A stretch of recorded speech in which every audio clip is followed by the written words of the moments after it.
আগের এপিসোডের এক ঝলক।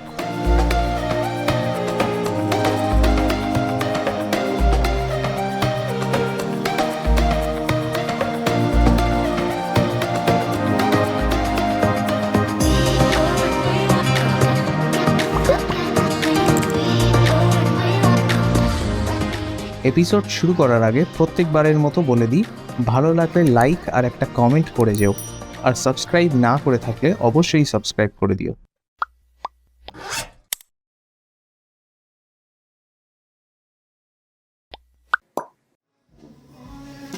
আজকে আবার সেই এলাই ব্রেকফাস্ট আমি নিয়েছি। আজকে স্ক্র্যাম্বলড এগ, পোচড এগ, 2 রকমের ব্রেড, চিজ, সসেজ আর জুস।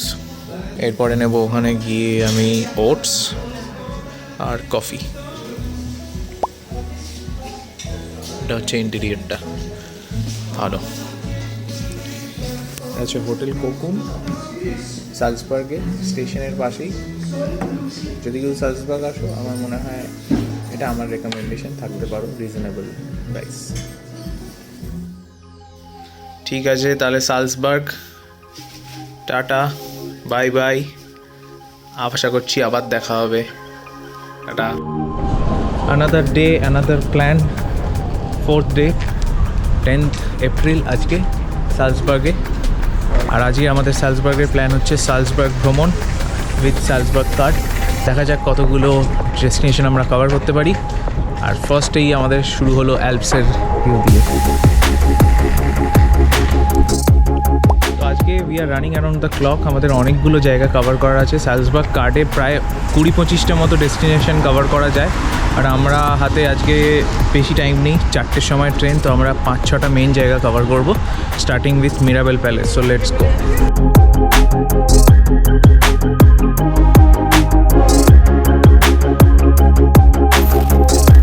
এইটা মোস্ট প্রবাবলি প্যালেসের ভেতরে নর্মাল ট্যুরিস্টদের ঢুকতে দেয় না, তার কারণ প্যালেসটা সালজবার্গের মিউনিসিপ্যালের লোকজন থাকে, মানে গভর্নমেন্টের লোকজন থাকে। আর ট্যুরিস্টদের জন্য ওপেন হচ্ছে মিরাবেল গার্ডেন, অরেঞ্জারি, ডোয়ার্ফ গার্ডেন, আর তার মধ্যে ফাউন্টেন আর ওই সব জায়গাগুলো, যেগুলোর সামনে আমরা যাচ্ছি। মিরাবেল প্যালেস বানানো 1600 খ্রিস্টাব্দে, 1606 সেঞ্চুরিতে বানানো। আর এটাও একটা ইউনেস্কো ওয়ার্ল্ড হেরিটেজ সাইট।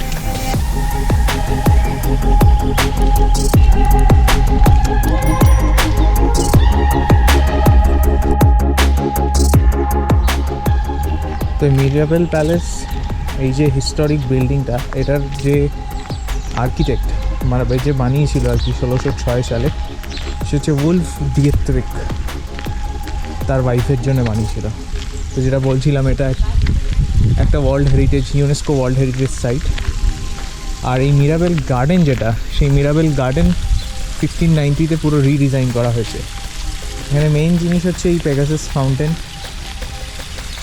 কয়েকটা মেন বিখ্যাত জিনিস হচ্ছে পেগাসাস ফাউন্টেন, তারপরে এই গার্ডেন, এই যে গাছগুলো, এই গাছগুলো এখন একটু শুকিয়ে গেছে, তবে আর কয়েকদিন পরে স্প্রিং যখন ফুল ব্লুম হবে, তখন এই গাছগুলোতে পুরো ফুল হয়ে যাবে পুরো গার্ডেনটাতেই আর কি।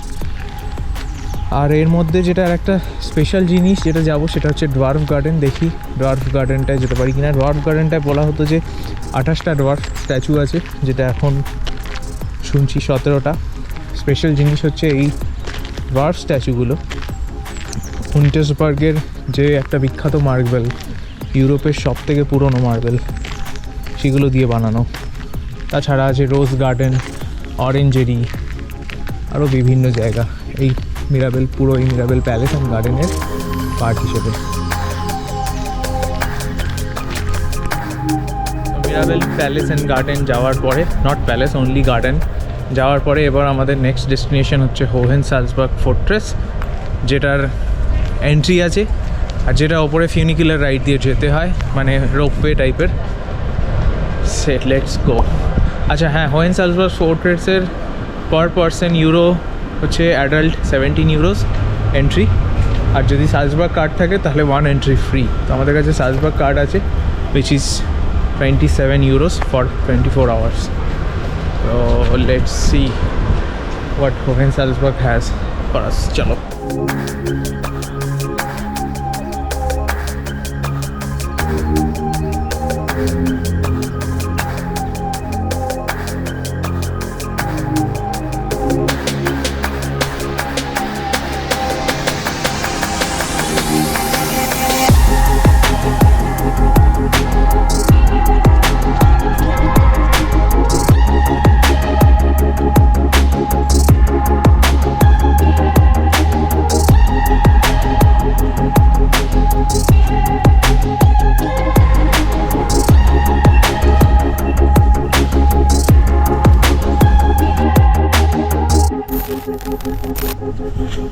তো মোজার্ট গেবার্থ হাউস মানে হচ্ছে মোজার্টস বার্থ প্লেস। উলফগ্যাং অ্যামাডিয়াস মোজার্ট অস্ট্রিয়ার বিখ্যাত মিউজিক কম্পোজার, তার এখানে জন্ম। তার হিস্ট্রি নিয়ে এই মিউজিয়ামটা।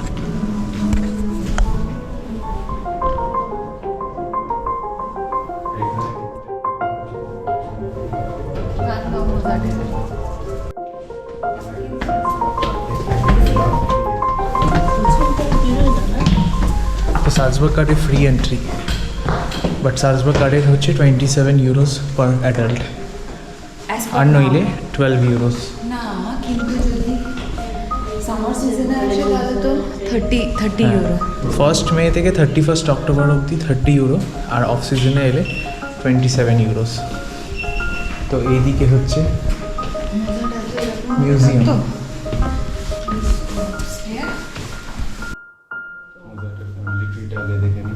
প্রথম মোজার্ট কোথায় জন্মেছিল? মোজার্ট কোথায় জন্মেছিল? ঠিক আছে, বুঝেছি। মোজার্টের বাড়িটাকেই এরা বেসিক্যালি মিউজিয়াম বানিয়ে রেখেছে মোজার্টের জীবনের হিস্ট্রি নিয়ে।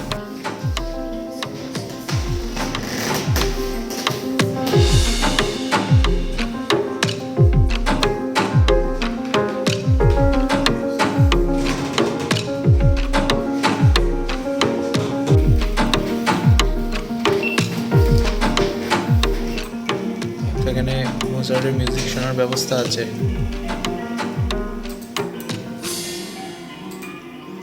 এই মোজার্টস বার্থ প্লেসে মোজার্টের পুরো হিস্ট্রি দেওয়া ছিল।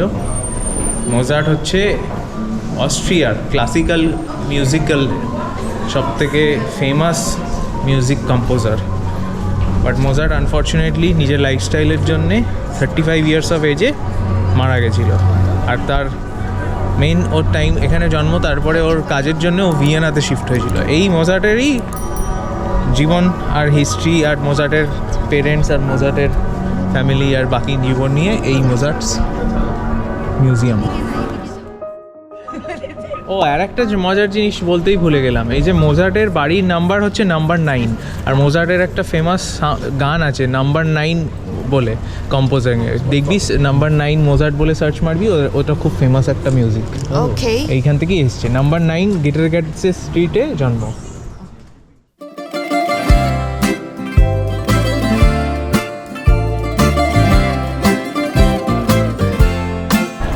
এই হচ্ছে সালজবার্গ রেসিডেন্স প্লাস, এই পুরো এরিয়াটা।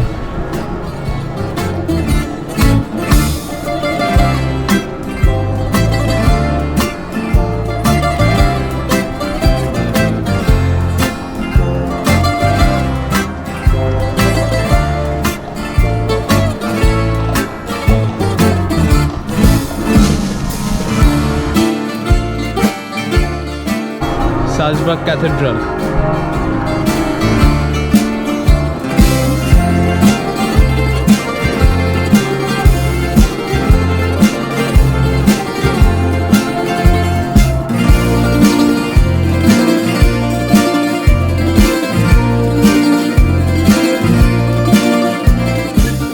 এই আমার সামনে সালজবার্গ ফোর্ট্রেস।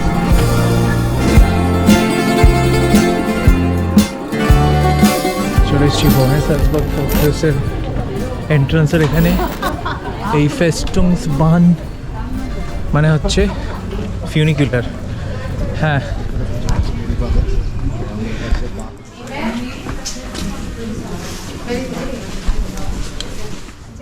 তো এই হচ্ছে ফেস্টেন্স বান, যেটাকে বলে হচ্ছে ফিউনিকিউলার, এসে গেছে। তো এই ফিউনিকিউলারে করে আমরা উঠবো, মনে হচ্ছে আবার আমাদের জায়গা চলে গেছে।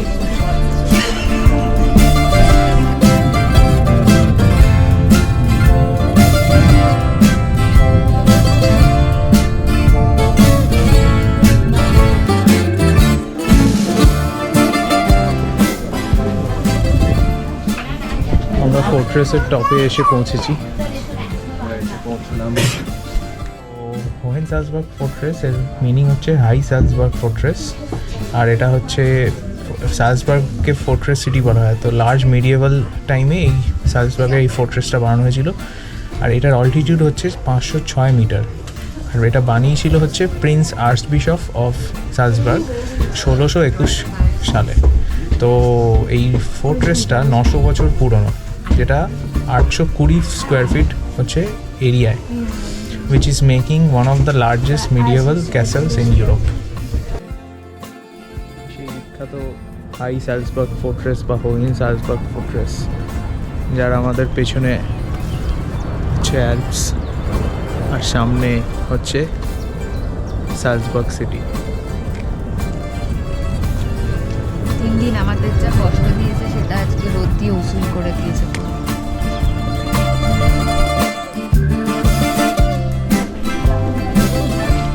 Heading towards Panorama Tour.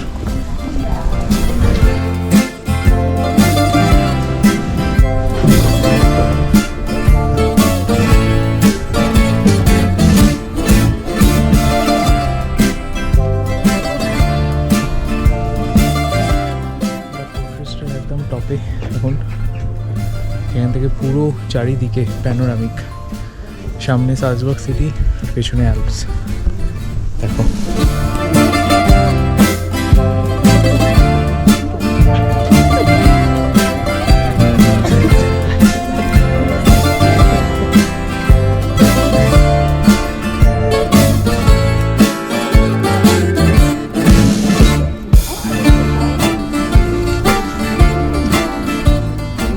সামনে Alps.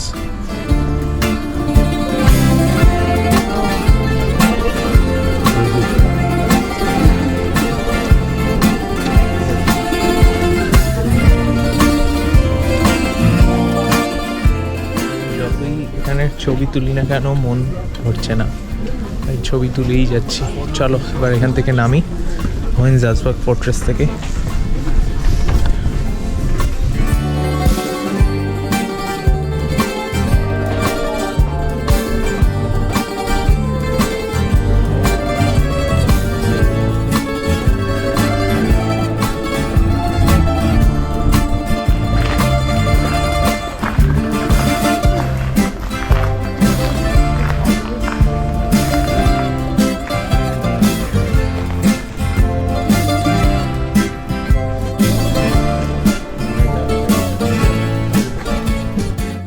Austrian hot chocolate, Austrian cake, chocolate cake.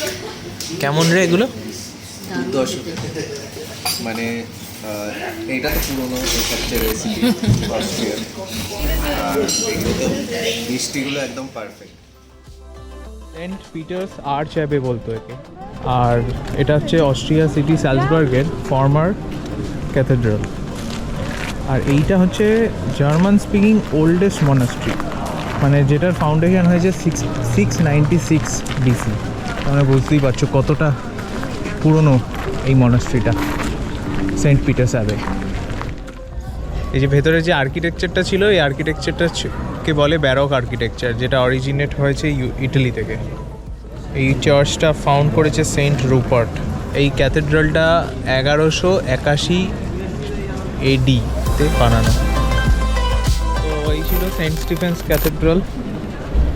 এরপর আমরা যাচ্ছি, চেষ্টা করব একটা সালজবার্গে সালজাক রিভারের একটা ক্রুজ হয়, সেটা যদি হয়, নইলে এবার একটু জেরাবো, কারণ মিউজিয়াম মানডে বন্ধ থাকে। আরও অনেক জায়গা আছে যেগুলো আমি ডেসক্রিপশানে বা এখানে নিচে লিখে দেবো যে আর কোথায় কোথায় সালজবার্গে যাওয়া যায়। এই যে সামনে আমাদের Salzburg museum, but Salzburg museum Monday বন্ধ, সালজবার্গ কার্ডে সালজবার্গ মিউজিয়ামেরও এন্ট্রি আছে ইনক্লুডেড, আর আনফর্চুনেটলি আমরা মিউজিয়ামে ঢুকতে পারবো না। আর এই এরিয়াটা হচ্ছে রেসিডেন্ট ফ্ল্যাটস বলে, সালজবার্গ ওল্ড টাউনেরই একটা পার্ট, রেসিডেন্ট ফ্ল্যাটস।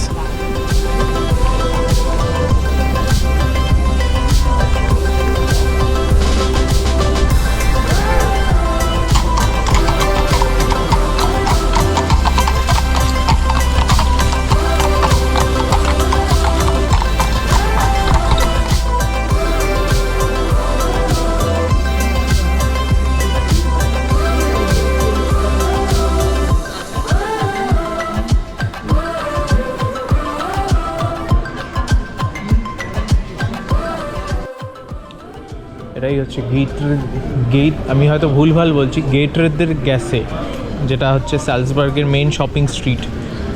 সব জায়গার যেরকম একটা শপিং স্ট্রিট থাকে, এটা হচ্ছে সালজবার্গের। এটাও 1996-এ একটা world heritage site, UNESCO world heritage site হিসেবে অ্যানাউন্স করা হয়েছিল।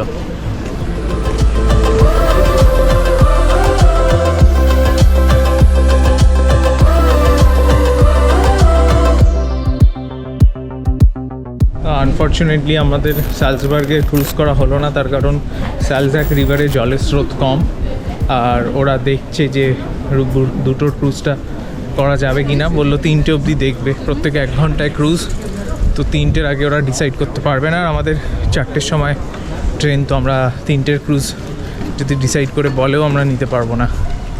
মনে হচ্ছে ক্রুজ হবে না, অন্য কোথাও যাওয়া যায় কিনা দেখছি।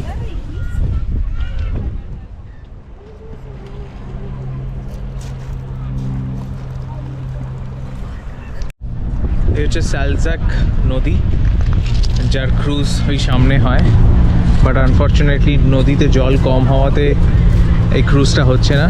এই নদীটার সোর্স হচ্ছে অ্যালপস, মানে অ্যালপস মাউন্টেন রেঞ্জ থেকে এই নদীর জল, মানে ভীষণই ক্লিয়ার, একেবারে ক্রিস্টাল ক্লিয়ার ওয়াটার। তো এই ছিল সালজবার্গ, যতটা পারলাম ততটা দেখালাম, পুরোটা তো ঘুরিয়ে দেখানো গেল না, কারণ আজকে মানডে আর ইস্টার বলে অনেক কিছু বন্ধ। বাট আমি বলবো, সাজেস্ট করবো যারা সালজবার্গে আসছো তারা হেলব্রুন প্যালেস আর সালজবার্গ রিভার ক্রুজ আর সালজবার্গ জু আর সালজবার্গ মিউজিয়াম, এই 4টে, আরও কিছু থাকলে আমি নিচে দিয়ে দেবো, এই 4টে বা আরও কিছু থাকলে অবশ্যই ভিজিট করো যদি হাতে টাইম থাকে, 2 দিনের জন্য সালজবার্গ এসো। And that's it for Vienna. এর পরের ট্রিপ এখনও ডিসাইডেড হয়নি, কিপ ওয়াচিং, অ্যান্ড এন্ডিংটায় কিছু পিকস শেয়ার করছি, দেখো। টাটা।